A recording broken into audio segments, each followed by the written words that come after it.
Hello friends, welcome to Ashmi's blog. আজ আবারও চলে এসেছি তোমাদের কাছে একটি নতুন ভিডিও নিয়ে, যেখানে আমরা এক প্রাচীন মন্দিরের সম্পর্কে জানব। গুপ্তিপাড়া রথযাত্রা উৎসব নিয়ে ডিটেইলড একটি ভিডিও অলরেডি পোস্ট করা হয়েছে। এই ভিডিও ডেসক্রিপশন বক্সে আমি সেই ভিডিওটির লিংক দিয়ে দেব। গুপ্তিপাড়া আসার রুট সেই ভিডিওটার মধ্যেও ডিটেইলে বলা আছে, চাইলে তোমরা সেখান থেকে চেক করে নিতে পারো। আজকের ভিডিওতে রথযাত্রা নিয়ে কিছু বলবো না। আজকের ভিডিও হবে একটি one day trip destination Guptipara Brindaban Jiu Math নিয়ে। কলকাতা তথা হাওড়া স্টেশন থেকে মাত্র ৮০ কিলোমিটার আর ব্যান্ডেল স্টেশন থেকে মাত্র ৩৫ কিলোমিটার দূরে এই গুপ্তিপাড়া স্টেশনটি অবস্থিত।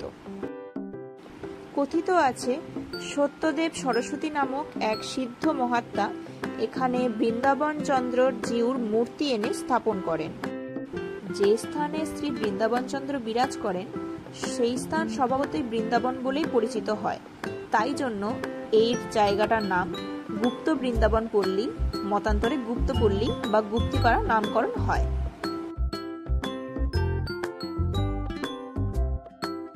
আগের ভিডিওতেই দেখানো হয়েছিল এটি শ্রী শ্রী জগন্নাথ দেবের মন্দির, যেখানে জগন্নাথ দেবের মূর্তি স্থাপন করা আছে। রথযাত্রার সময় এই মন্দিরের সন্ধ্যের দিকে শ্রী জগন্নাথ দেবের নাম কীর্তনও করা হয়।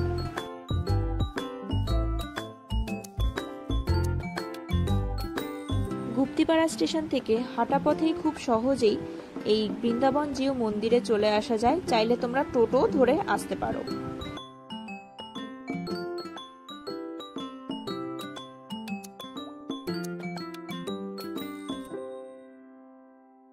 এই বৃন্দাবন জিউ মঠে মূলত 4টি মন্দির রয়েছে।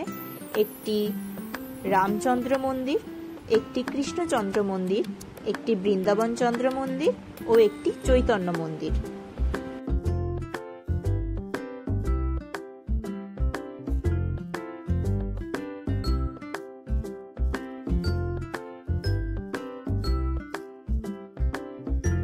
এই মন্দিরগুলিতে মূলত শ্রী রাধাকৃষ্ণ ও শ্রী চৈতন্য দেব পূজিত হন।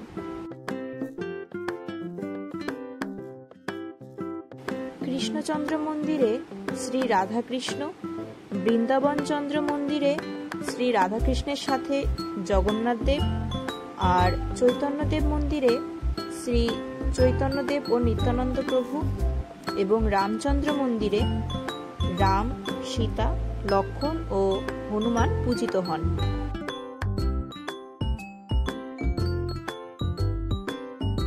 বৃন্দাবন চন্দ্র মন্দিরের এই টেরাকোটার কাজ ও ফ্রেস্কো পেইন্টিং টেকনিকটা সত্যিই অতুলনীয়।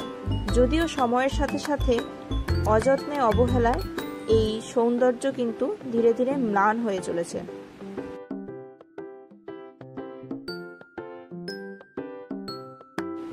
এই ফ্রেস্কো পেইন্টিং এর মাধ্যমে কিন্তু মন্দিরের গায়ে শ্রীকৃষ্ণ ও শ্রী চৈতন্যদেবের অনেক কাহিনী বর্ণিত আছে।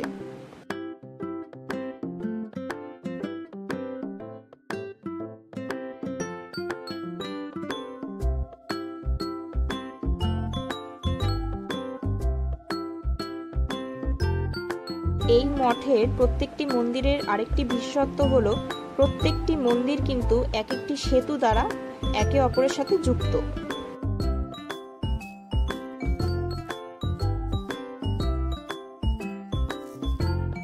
রামচন্দ্র মন্দিরের গায়ে এই টেরাকোটা কাজের সৌন্দর্য কিন্তু সত্যিই অতুলনীয়।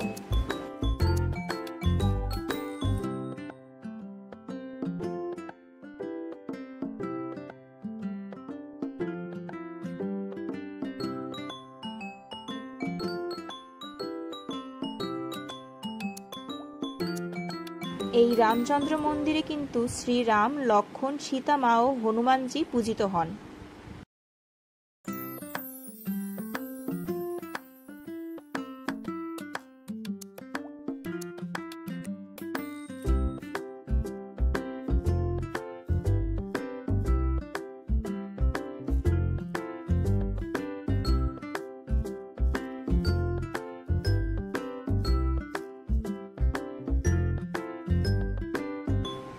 এটি শ্রী চৈতন্যদেব মন্দির।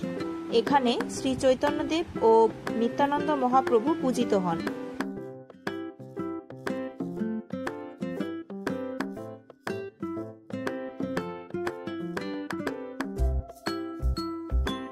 আর এই কৃষ্ণচন্দ্র মন্দিরেই শ্রী রাধাকৃষ্ণ ও জগন্নাথ দেব পূজিত হন। এই মন্দির চত্বরে কাটানো কিছু সুন্দর মুহূর্তের ছবি তোমাদের সাথে আমি শেয়ার করলাম।